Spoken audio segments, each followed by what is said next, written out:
Hey guys, what is going on? Bobblez here. So today I'm actually bringing you guys the Elite Week 7 Season 8 challenges.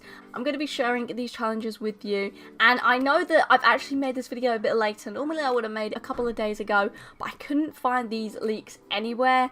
And and finally, the day of the challenges, I am going to be sharing them with you.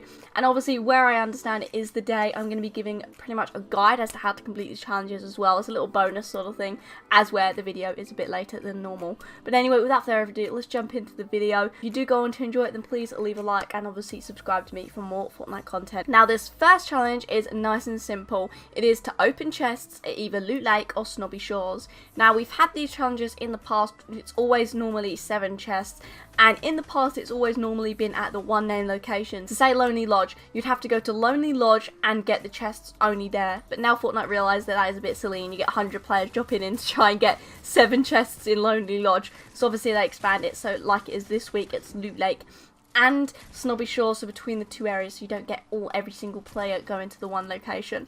I personally like this. Snobby Shores has always been one of my favourite places to go, even though now it's slowly getting less and less my favourite because they are changing it into this Viking village, which I'm not too happy about. But yeah, get the chests done. I recommend giving it a couple of hours before you do this one and do your other challenges first, because everyone goes for these chests right off the bat as they think it's a nice simple one to do.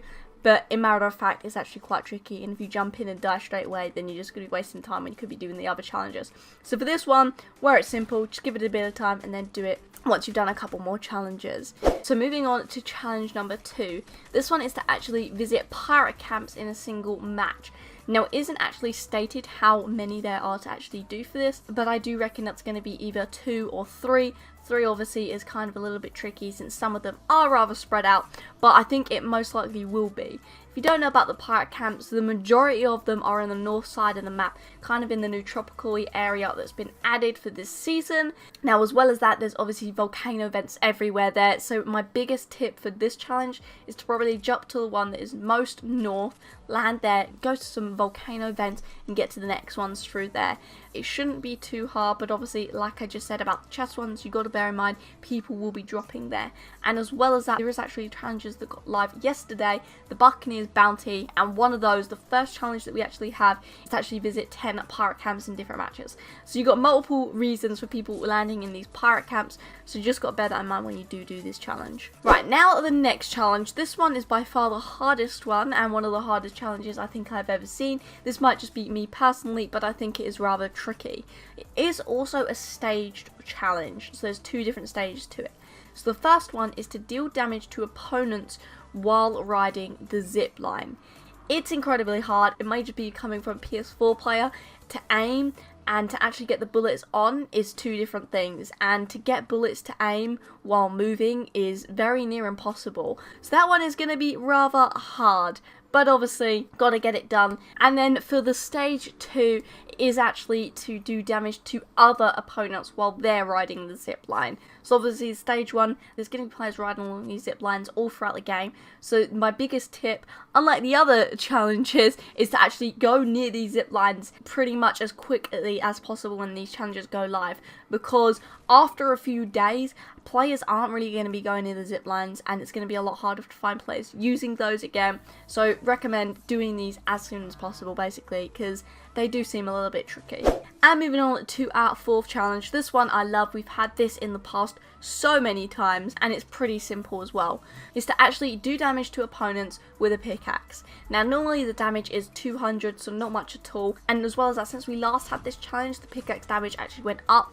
So it's 20 damage per hit rather than 10, what it used to be. I tell you, that used to be a struggle when it was only 10 to do the pickaxe damage. But now, it's not so bad, it's on 20. So, the tip I can give you guys for this challenge, I recommend, if you are going to drop into a game, wait till the very end of the bus route. Once you got to the end, pretend you're AFK practically, because there will be AFK players, and when they land, you can get a free easy pickaxe kill on those guys then. And obviously, you get a kill, it's 100 damage, so you only need to do it to 2 opponents. It's pretty straightforward. I know it's kind of a little bit cheeky, you can just do it the normal way. If you're playing like squads or duos, if you kind of be a bit harsh and target one guy, then obviously you can all get a bit of pickaxe damage on him.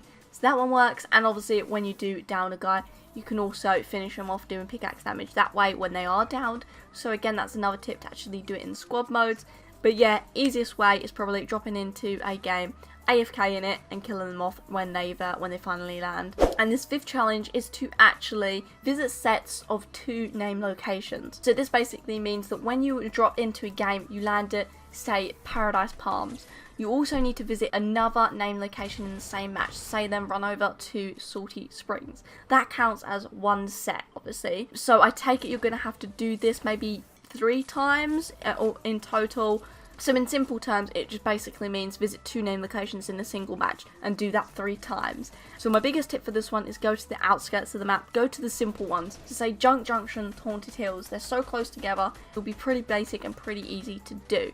Another one, you might want to go Paradise Palms because there's the rifts there, you can easily rift and go straight over to another location. But yeah, basic tip, kind of stick to the outskirts of the map and stick to the locations which are close to another name location. Now this 5th challenge, we don't know much about it, but what we do know is it's to get eliminations in 2 different name locations. So the name locations, unfortunately, we do not know, but they are most likely going to be changing the name locations before they do actually release these challenges.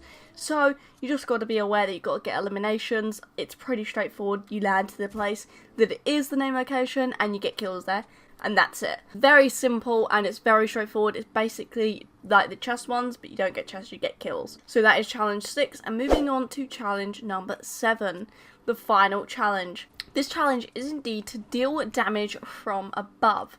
So we've never actually had a challenge like this before, which is a little bit different. I take it for the challenge you literally have to just be above, because Fortnite do actually mark the height differences and the like distance from apart, because obviously when you get a sniper kill they tell you the distance.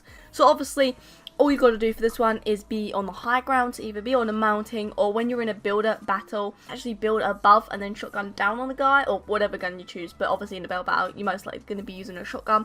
So just kill an elimination, or just deal damage to a enemy while above them, basically. So like I said, biggest tip for this one, either sit on a mounting with the sniper or an AR, or to just wait till you're in a builder battle and try and build above them. That's probably the most simple thing to do this challenge. Like I said, it is a different one, but as well, it's keeping it nice and fresh and fun. So guys, I hope you found this video useful. They are all of the challenges that are going to be going live later on today.